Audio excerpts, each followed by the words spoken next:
We're in the green pastures of Gibsons, BC, on Canada's Sunshine Coast. Molly's Reach here was the central location for my favorite TV show, The Beachcombers. For 20 years, the show's memorable characters got together here for a cup of joe or a hot meal. My favorite Beachcombers character was the villain, Relic. Relic was a curmudgeonly scallywag, a greedy con man who hated everybody. Who was the actor who played Relic? Was he just like that sneaky little guy who lived in a shanty at the bottom of this plank? Before we head inside Molly's to see what it looks like today, we'll take a ferry to Vancouver to explore the surprising life of Robert Clothier.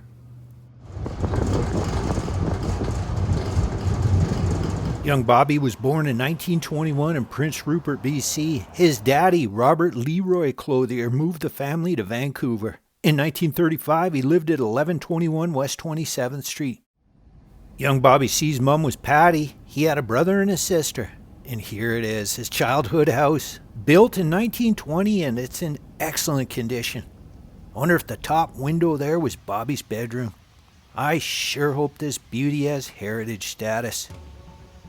Young Bobby and his brother John attended nearby St. George's School where they excelled in rugby. When World War II broke out in Europe in 1939, John adhered to St. George's motto of no fear, and he enlisted on the first day. Here's John. And brave young Bobby wanted to fight those bad Nazis too. He enlisted on his 19th birthday in 1940 and joined John in the Royal Canadian Air Force. And for more on this photo of Robert and his crew, we'll need to drive 12 hours to southern Alberta. While we're driving, I can tell you that Robert learned to fly all manner of aircraft in Canada. These are just a few of them. Robert was sent to Europe in August 1941. This is the Bomber Command Museum of Canada in Nanton, Alberta. They've got lots of amazing history on display here. In a minute, they're going to fire up this big Lancaster for us, a similar plane to one Robert flew. On Robert's very first operation in Europe, 3 of his team's 8 aircraft were destroyed.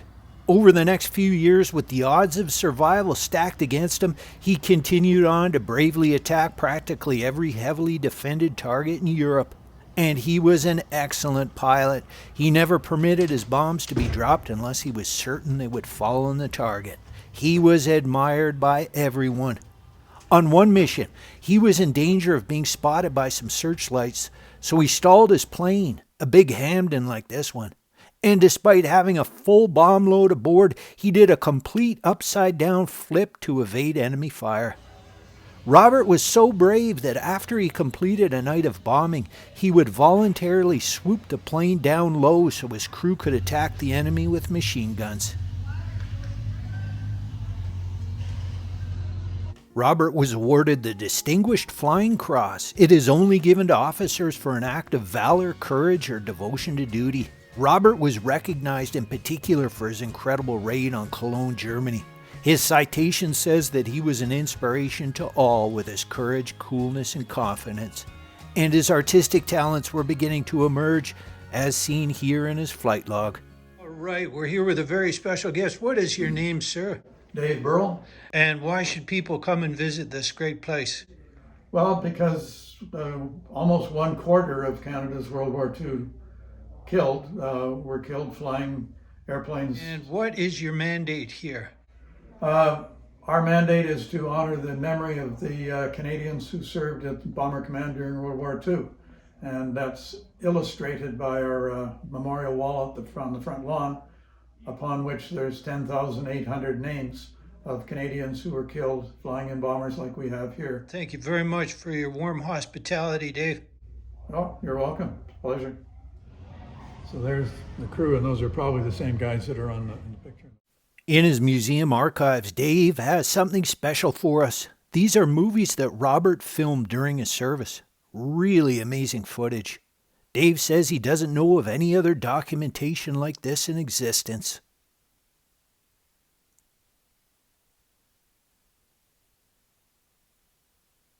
Dave thinks that that's Robert flying right there.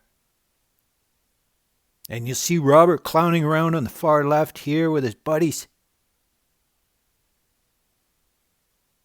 Outside the museum, this is the Bomber Command Memorial that Dave mentioned. It says the 2,000-day World War II bomber offensive was the most grueling war operation ever waged.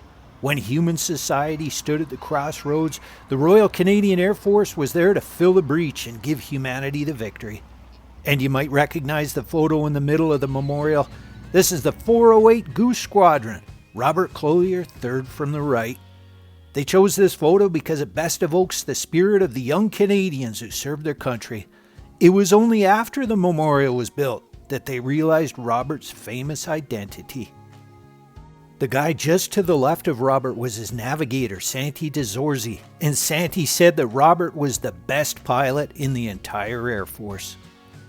And if you look closely at the names of the 10,800 killed, you'll find the name of a brave young man who died in Europe 5 years after he enlisted. At the bottom, John George Clothier, Robert's older brother. I'll tell you more about that tragedy in a moment. Robert was the first pilot in his squadron to complete 2 tours of operations. That's about 60 dangerous missions. He had a 1 in 4 chance of survival. He was repatriated October 1944, and for that, we'll head back to Vancouver.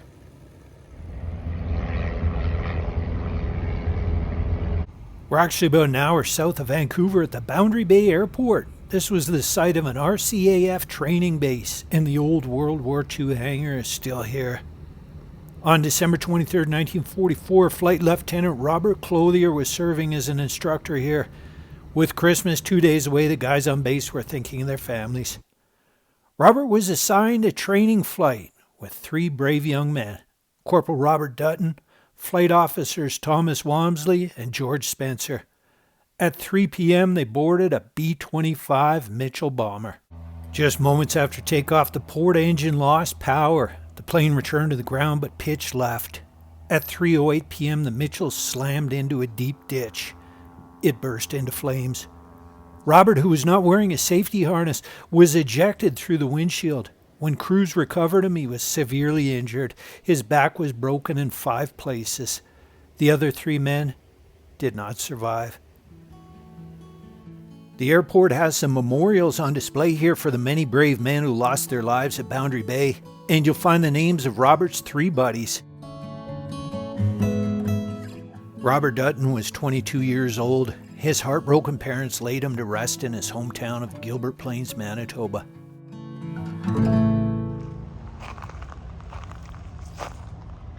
Up in Vancouver Stanley Park, you'll find the Air Force Garden of Remembrance. There are several memorial stones inside this peaceful little grove, including the second casualty of that crash, Flying Officer Thomas Walmsley, who is resting in peace 4,000 kilometers away in Toronto.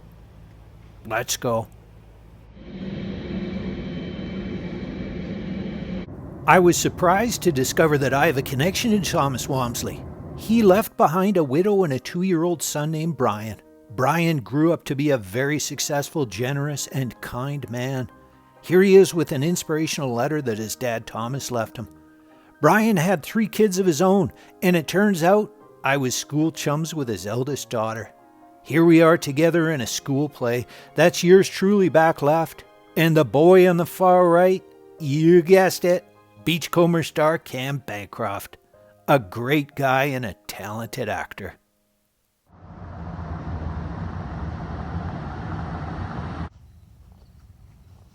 Okay, we're here at Toronto's beautiful St. John's Norway Cemetery. And here is Thomas Walmsley, only 30 years old when he died. Flying Officer Thomas L. Walmsley, RCAF, 23rd December 1944, killed in flying accident. Dear husband and daddy, till we meet again. And we'll show our respects with a memorial patch from the Bomber Museum back in Nanton, lest we forget our veterans. The 3rd victim of that plane crash, George Spencer, is resting in peace 2 hours away. Let's go.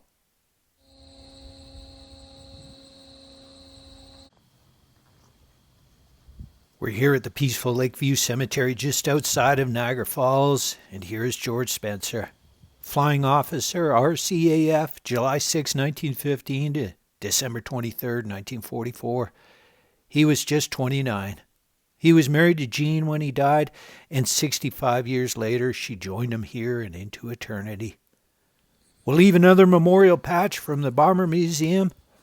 We'll drive over to Hamilton for our last Ontario stop.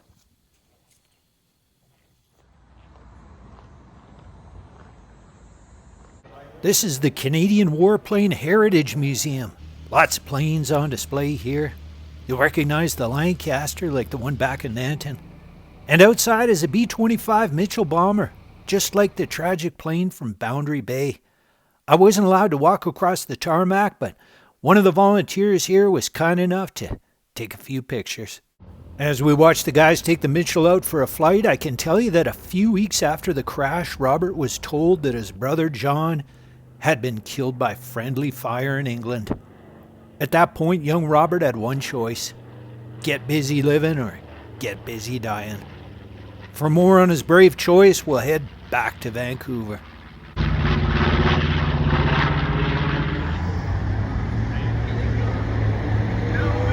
Robert Clothier was a tough young man, and he would not give up. After 2 years of rehab, he defied all the odds and walked again.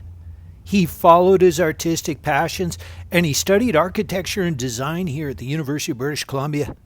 I wonder if the kids sitting beside him in this classroom knew they were in the presence of a war hero. Robert had unparalleled artistic talents. Outside the classroom here, busy UBC students are rushing past an incredible piece of history. This sculpture is called Three Forms, and the artist, you guessed it, Robert Clothier. He sculpted this in 1956. It was his first exhibition, and he won first place. Robert also worked in the UK as an illustrator for science magazines for several years. These are a few of his incredible covers. And for more on Robert's start into acting, we'll head downtown. Robert studied acting at the Royal Academy of Dramatic Arts in London. And just outside Vancouver's Orpheum Theatre, Robert is honored for his theatrical work with a star on BC Entertainment's Walk of Fame. You'll find Robert Clothier's star right beside my buddy Dennis Simpson. And on the other side of his star, Robert's wonderful wife Shirley Broderick, who played Sal on the Beachcombers. All right, let's head back on a ferry for Gibson's to wrap it up.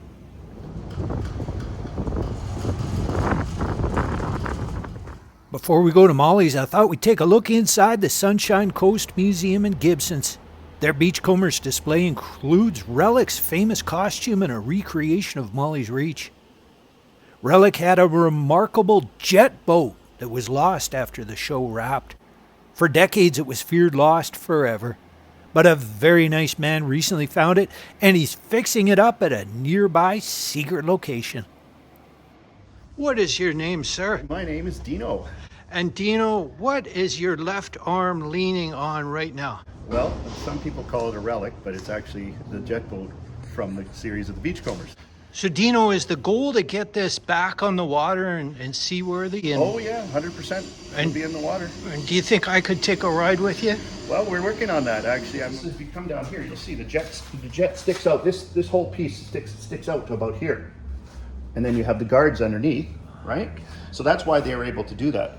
But you'd be surprised how many people, when you say jet boat, they don't realize it's actually a water jet boat. It's a dream for me to have this just like this. Well, it's a dream for all Beachcombers fans to see it here, Dino. Yeah. And on behalf of everybody, thank you very Well, much. able to come by. Yes. This dark and dangerous beauty was designed by John Smith, who was also Robert's stunt double and good buddy. When you see the boat jumping over logs, that's John. John went on to become a very successful producer for countless productions. He's a legend in the entertainment industry. And I was shocked when John Smith dropped by to see us. It's going in the boat. And here we have John Smith. He's the original owner, builder, and stunt driver for Robert Clothier, known as Relic. Wow, this is an honor, sir. Is it okay if you're on camera? Oh yeah. Wow, thank you very much for coming, John. Not a problem. What would you say about Robert? What kind of a guy was he? Oh, awesome guy. Yeah, really, a real gentleman, great actor. There's no negative side to Robert Clothier. He was just an incredibly intelligent, very artistic. He's a good artist. And Robert, as a stage actor, and Shirley, we went to several plays. We were invited to stay at their house, and Robert, I think, was trying to get me to develop some culture, which I didn't really have. But yeah, just a really, really good friend and a wonderful guy. John told me that Robert's talented son and daughter followed him into the entertainment industry and have been very successful. Relic's original jet boat that was used in the first season of the Beachcombers was lost to history. Or was it? Dino has a surprise for us at another secret location. It was the boat. She actually contacted the Sunshine Coast Museum, said she had the original boat from season 1. Were they interested in? And I was talking with, I've been in touch with the museum because I had the other boat and everything, and they called me up and asked me if I was interested. And I said, oh, of course. It's a pleasure for me to be able to show the boats, and so people, can have touch the history, as they would say, right? There she is, Highballer 1. All right, we're back at Molly's Reach and we're going inside.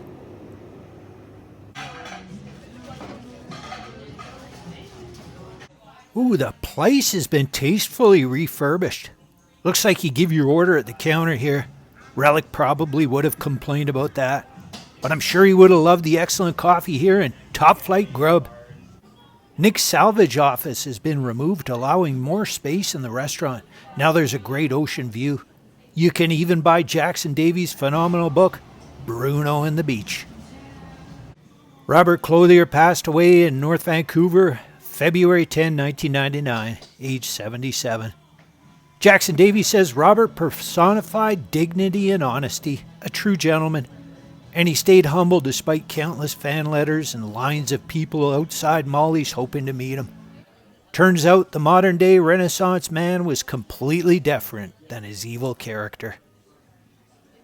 Thank you very much for watching today and remembering Robert Clothier, lest we forget his brave service to his country, and lest we forget all of our veterans who made the ultimate sacrifice for our freedom.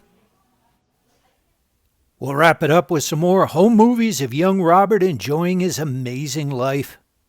Special thanks to Dave, Dino, and John. I'm Jean-Claude Vancouver, and until next time, be good to the other.